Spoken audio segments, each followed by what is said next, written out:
ndewonu ndị be anyị, daalụnụ ka eke unu ma a na-emekwa.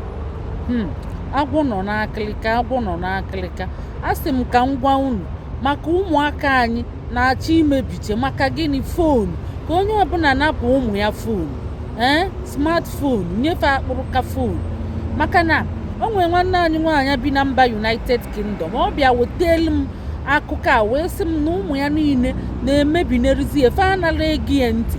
Ihe a na-egezi ntị bụ foonu, ọ na-akpọfa fa anara ege ntị, fa na-ege ntị sọsọ foonu. O gotielu fancha smartphone. Ụmụnne ka m gwakwa unu, napụ na ụmụ unu smartphone, nyenu fa akpụrụka foonu. Maka gịnị? Fa na-eji enene ndị gba ọtọ, fa na-eji enene nya ihe ndị okenye ga na-enene, ndị ọzọ fa na-eje achatị ndị ka ezi ihe a na-akpọfa foreigners, nya bụ unknown people. Fa na-eji achatị intruders, fa na-eji achatị foreigners, fa na-eji achatị ndị amara, ndị mara afafa, fa eje na-achatị ya. Ị na-eme idute ịnọnyeta ụmụ gị ma fa na-eme assignment, fa na-eje enene ndị gba ọtọ, ndị na-ajaghe na-ajachi. Ọ bụ ihe a na-eji enene, fa ya zikwa ege gị ntị since smartphone fụta.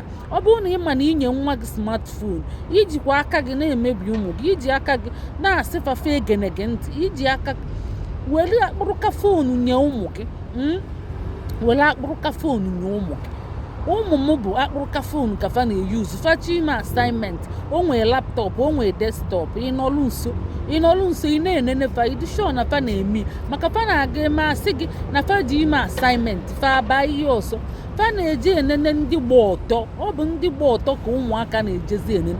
Ọ bụ fa na-adịkarị the way, fa nara kọntrolu nwa onwe fa, maka fa amara ihe. Ọ bụ ndị okenye maara ihe. Nya bụ okenye ga-akọntrolu nwa onwe ya. Nya bụ ị na-ekili m inyelu nwa gị smartphone, napụ ya anya ga-akpụrụka foonu nye ma ịma na nwa gị ga-abalị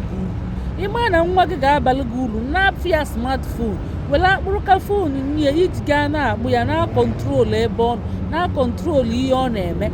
Ọ bụ akpụrụka foonu ka ị ga-enye ụmụ gị. Unu enyezina ụmụaka smartphone. Ndị be anyị ndị bi na United Kingdom, ịchọkwa ka imetụ ụmụ gị a, ịchọ ka ọ baala gị uru, ịchọ ka nwa gị nya n'ọdịnihu ka ọ mara ihe a na-ama ama, maka smartphone ga-emezi onwere ihe ọ ga-ama. Ọ ya zikwa dị intelijent, ọ yara adị na-ege ntị, ọ yara amazi akwụkwọ, onwere ihe ọbụla ọ ga-amazi n'elu ụwa, maka ịma ihe a na-enene na smartphone dị too much. Nya bụ onwekwa ihe ọ ga-amazi. Ọ ya asachapụ nwa gị ụbụla isi, nwa gị adịzịa def and dump, si ihe ọ ga na-eme ọ na-ezuzu. Ị na-akpụ ya ọma nza gị, ọ bụ ihe ndị na-eme na smartphone ka ọ ga na-enene. Especially ụmụaka na-akazi okenye mara ihe dị na sket, mara ihe dị na ọgọdụ, mara ihe dị na apata.